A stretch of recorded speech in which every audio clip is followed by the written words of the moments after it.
Bismillah wassalatu wassalamu ala rasulillah nabina Muhammad ibn Abdullah wa alihi wa sahbihi wa man wala. Subhanaka Allahumma la ilma lana illa ma 'allamtana innaka antal alimul hakim.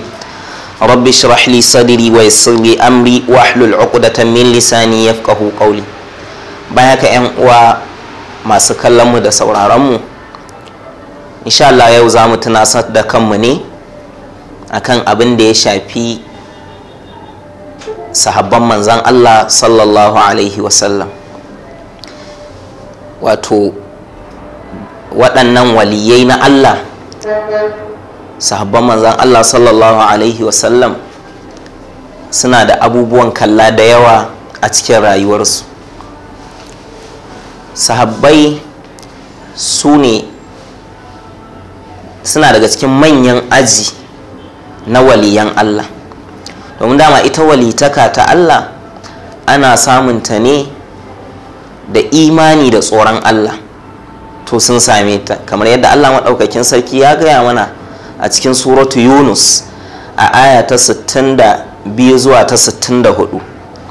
Allah maɗaukakin sarki yake cewa ala inna awliya Allahi la khawfun alaihim wa la hum yahzanun alladhina amanu wa kanu yattaqun لهم البشرى في الحياة الدنيا وفي الآخرة لا تبديل لكلمات الله ذلك هو الفوز العظيم. Allah maɗaukakin sarki a wannan are yake gaya mana, yake cewa ku saurara, ala inna auliya Allah, lallai su waliyan Allah la khawfun alaihim wa la hum yahzanun, babu tsoro a tare da su kuma ba za su yi bakin ciki ba. Wato babu tsoro a tare da su na gamuwa da Allah a lahira, ba su da kuma bakin ciki na rabuwa da duniya da dukkanin abin da yake cikinta. Su waye waɗannan waliyan na Allah? Allazina amanu wa kanu yattaqun, su ne waɗanda suka yi imani kuma suka kasance suna jin tsoron Allah. Lahumul bushra fil hayatid dunya, suna da albishir tun a nan duniya, wa fil akhirah haka ma a lahira. Allah madaukakin sarki ce la tabdila li kalimatillah, babu canjawa cikin kalmomin ubangiji, sannan kuma zalika huwal fawzul azim, wannan shine rabo wanda yake mafi girma. Wato yan uwa, abinda nake so mu tattauna akan shi shine Allah maɗaukakin sarki yana jibintar lamuran bayansa na gargari. Misali annabawa da manzannin Allah dan ya karfafe su yana ba su mu'ujizozi waɗanda za su karfafe su, su lallashe su, kuma su nuna gaskiyarsu daga gurin Allah suke. Amma waɗanda ba annabawa ba, mutanen kirki na daga waliyai tun daga kan sahabbai da waɗanda suka biyo bayan su, tabi'ai da waɗanda za su biyo bayan su daga baya, Allah maɗaukakin sarki yakan iya ba su wasu karamomi domin su ma ya ƙarfafe su, ko ya lallashe su, ko ya nuna gaskiyarsu.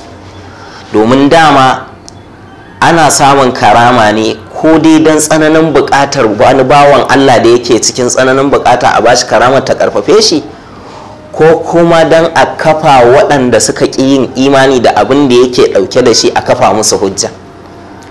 To za mu ba da misalai na karamomi na sahabban manzon Allah sallallahu alaihi wasallam waɗanda Allah ya basu don ya ƙarfafe su kuma ya nuna cewa su nasa ne, shi nasu ne, wato radiyallahu anhum wa radu an. Allah maɗaukakin sarki ya yarda da su, su ma sun yarda da Allah maɗaukakin sarki. Za mu fara ba da misali da ƙissar karama ta Abubakar Siddiq radiyallahu an, wanda shine khalifa na farko na manzon Allah sallallahu alaihi wasallam.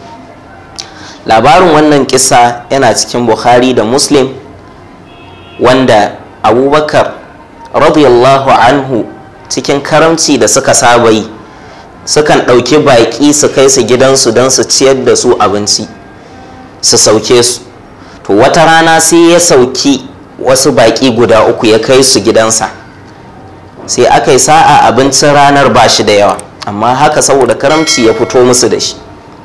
Amma da Allah ya tashi karrama shi da karama, sai Allah ya kaddara duk sanda suka gutsiri wannan abincin, to ta ƙarƙashi kuma sai abincin ya ƙaru fiye da abin da aka gutsira. haka aka yi ta yi, duk sanda suka gutsira sai abincin ya karu ta karkashi fiye da abin da aka gutsira, da haka suka ci suka ƙoshi kuma abincin ya ƙara yawa. Da Abubakar radiyallahu anhu da shi da matarsa suka ga abin da ya faru na abincin nan ya ƙara yawa, sai suka ɗauke shi, Abubakar ya kai wa manzon Allah sallallahu alaihi wasallam wannan abincin. Annabi sallallahu alaihi wasallam wasu baƙi masu tarin yawa suka zo gurinsa, ya gabatar musu da wannan abincin kuma suka ci suka ƙoshi suka bar wannan abincin. To kaga wannan tabbas karama ce da Allah maɗaukakin sarki ya yi wa Abubakar radiyallahu an. Karama ta biyu da zamu bayar ita ce karamar khalifa na biyu, khalifa manzon Allah sallallahu alaihi wasallam na biyu, wato Umar radiyallahu an. Akwai lokacin da Umar ya tura wata runduna domin yakin ɗaukaka addinin Allah, ya naɗa musu jagoransu a wannan yakin shine Sariya, wani mutum da ake kira Sariya. Da suka tafi inda aka tura su yakin, wata rana Umar yana kan mimbari yana huɗuba, kai sai aka ji shi yana cewa ya Sariyatal jabala, aljabala ya Sariya, wajen dutsen nan ya kai Sariya, kai wajen dutsen nan ya Sariya. Bayan kwanaki sai ɗan aike ya zo daga wannan runduna da suka tafi yaƙi, sai Umar yake tambaye su ya labarin yaƙi, sai yake gaya Umar ya ce ya amiral mu'minin, mun kasance muna gwabza yaƙi, sun yo cakanmu suna yin nasara a kanmu, wato mu muke shan wahala a gurinsu. Kawai sai muka ji wani mai shela yana shelantawa yana cewa ya Sariyatal jabala, ya Sariyatal jabala, ya Sariya ku yi wajen dutsen nan, ya Sariya ku yi wajen dutsen nan. Muna zuwa kuwa muka doshi wannan dutsen sai muka tarar da su a nan gurin, muka murƙushe su, Allah ya ba mu nasara a kansu. To kaga Umar yana garin Madina, amma Allah maɗaukakin sarki ya ƙaddara masa ganin me yake faruwa a can, kuma ya yi magana daga inda yake su kuma suka ji. Wannan karama ce ta waɗannan bayan Allah na sahabban manzon Allah sallallahu alaihi wasallam. Misali na uku da za mu bar shine kissar Ummu Aiman lokacin da za ta yi hijira. Ta kasance ta yi hijira, babu abinci, babu abin sha, ga azumi, sai da ta sha wahala kamar yunwa da kishirwa za su kashe ta. Daidai lokacin da lokacin shan ruwa ya tau, kawai sai ta ji wani motsi a samanta. Tana ɗaga kanta sai ta ga wani guga ne cike da ruwa, ta ɗauko shi ta sha. Tun da ta sha wannan ruwan ta ƙoshi, ba ta ƙara yin ƙishirwa ba har ta mutu. Haka wannan karama ce da Allah maɗaukakin sarki yake bawa waliyansa waɗanda suke ya karrama su. Misalin karamar sahabbai ta hudu da za mu bayar shine ƙisar Safina maula Rasulullah sallallahu alaihi wasallam. Wato annabi sallallahu alaihi wasallam ya aiki Safina, sai zaki ya tare masa hanya. Da zaki ya tare masa hanya, sai ya zama cewa yake gaya wa zaki, kai ni fa ɗan aiken Allah ne, wato shi ɗan aiken manzon Allah ne sallallahu alaihi wasallam. Kawai sai zaki ya kauce ya bashi hanya, sannan kuma ya raka shi, wato ya ne masa bodyguard, wato zakin ya masa bodyguard har sai da ya je inda aka aike shi. Kaga wannan lallai karama ce ta waɗannan bayan Allah na wato sahabban manzon Allah sallallahu alaihi wasallam. Misali na shida da zamu bayan na karamomin sahabban manzon Allah sallallahu alaihi wasallam shine kissar da ta zo cikin Bukhari, labarin Abbad bin Bishr da Usaid bin Hudayr. Sun kasance sun fito daga wurin manzon Allah sallallahu alaihi wasallam da daddare, to daren akwai duhu sosai, za su tafi gida. Kawai sai suka ga wani haske kamar bulala ya biyo su yana haska musu hanya. Abinda zai ƙara baka mamaki, ya nuna maka karama waɗannan bayan Allah sahabban manzon Allah sallallahu alaihi wasallam, haka suka yi ta tafiya da wannan hasken yana haska musu hanya. Da suka je daidai inda za su rabu, sai wannan hasken shi ma ya rabu, wannan yabi wannan, wannan yabi wannan, har sai da suka je gida. Wannan karama ce ta waɗannan bayan Allah, wato sahabban manzon Allah sallallahu alaihi wasallam. Misali na bakwai da zamu ba shine labarin Zannira, wadda take an azabtar da ita saboda ta karɓi musulunci, saboda ta yarda da musulunci. Kafiran Makka sun azabtar da ita ta bar musulunci, ta ce ba za ta bari ba. suka yi ta azabtar da ita har sai da ta makance wato idan ta ya tafi, sai suka kama mata dariya suna cewa Lata da Uzza sun tafiyar da iganinta wato sun makantar da ita. Bata ji zafin makancewa ta ba fiye da kamar yadda ta ji zafin wannan maganar da suke faɗa. Sai ta ce kalla wallahi ƙarya kuke yi, ba haka bane. Saboda wannan abun alkhairin da tauhidi da ta yi sai Allah ya dawo mata da ganinta. Allahu akbar.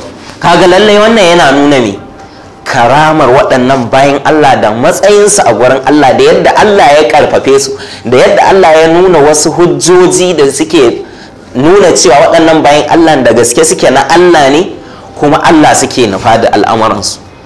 Misali na gaba da zamu bayar shine labarin Khubayb bin Adi. Ya kasance bawa ne ga mushrikan Makka. Sun kasance sun azabtar da shi, sun tsare shi, sun azabtar da shi da yunwa da duka, amma da Allah maɗaukakin sarki ya tashi taimakonsa, duk sanda aka zo gurin shi sai a ga inibi a gurin shi. Kuma inda za ka tabbatar da wannan taimakon daga gurin Allah ne, a lokacin babu ma inibi a garin Makka, amma Allah maɗaukakin sarki ya kawo masa taimako da wannan inibi.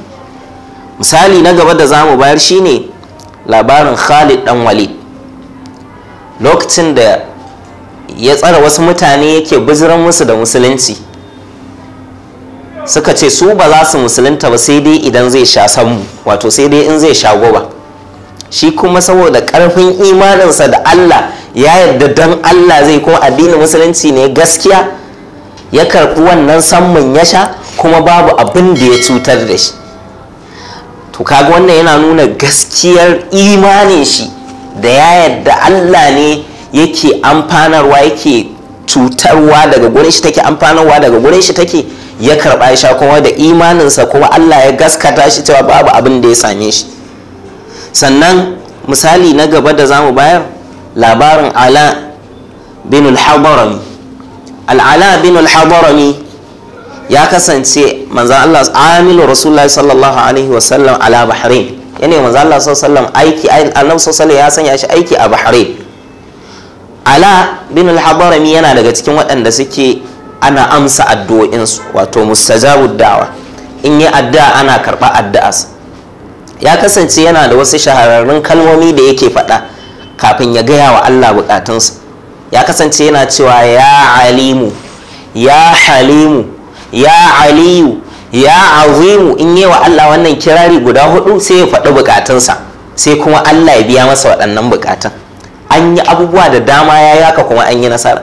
An shiga fari ya yi wannan addu'ar, an yi ruwa, an yi kaza an amsa masa, an yi kaza an amsa masa. Ya roƙi Allah in ya mutu ka a ga gawarsa ko kuma ba a gani ba. Sannan daga cikin misalin da za mu bayar a kan shi wannan bawan Allah na addu'o'in da ya ko aka amsa, wata rana sun tafi yaƙi domin ɗaukaka addinin Allah, sai ya zama cewa ruwa ya tare musu gaba, babu kuma abin da za su iya haura ruwan da shi, wato kogi kenan ko